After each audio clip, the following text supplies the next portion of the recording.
দুই বাংলার জনপ্রিয় নায়িকা ইধিকা পাল আরশাদ আদনান প্রযোজিত ও হিমেল আশরাফ পরিচালিত প্রিয়তমা সিনেমায় অভিনয়ের মধ্য দিয়ে চলচ্চিত্রে বাংলাদেশে প্রথম অভিষেক হয় তার।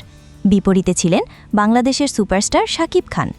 এরপর কলকাতায় ইধিকা অভিনীত খাদান মুক্তি পায়। এ সিনেমা দিয়েও কলকাতার সিনেপ্রেমী দর্শকের মন জয় করে নেন তিনি। এতে তার বিপরীতে ছিলেন দেব।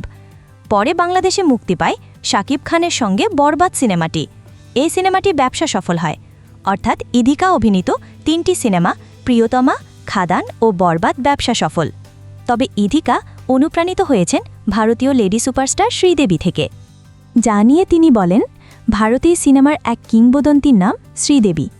কিছুদিন আগেই ছিল তার জন্মদিনে তারই প্রতি শ্রদ্ধা জানিয়ে, ভালোবাসা জানিয়ে তাকে উৎসর্গ করে মিস্টার ইন্ডিয়া সিনেমায় কাটে নেহি কাটতে গানে তিনি যেভাবে নিজেকে উপস্থাপন করেছিলেন, সেই গেটআপে আমি শুধু কিছু ছবি তুলে পোস্ট করার মধ্য দিয়ে তাকে শ্রদ্ধাঞ্জলি জানানোর চেষ্টা করেছি।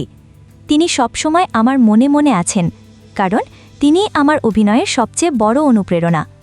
জানি তার মতো হওয়া কোনোদিনও সম্ভব নয়, কারণ তিনি অদ্বিতীয়া। তারপরও তাকে বুকে লালন করে, ধারণ করে এগিয়ে চলাটাও আমার জন্য অনেক প্রশান্তির। তিনি মহান, অনেক বড় একজন তারকা। যদি তিনি বেঁচে থাকতেন আর যদি কোনো সিনেমায় তার সঙ্গে একটি দৃশ্যের যদি অভিনয় করার সুযোগ পেতাম, সেটাই হতো আমার জীবনের সবচেয়ে বড় প্রাপ্তি। আমার প্রিয় এই মহান শিল্পীর আত্মার শান্তি কামনা করছি।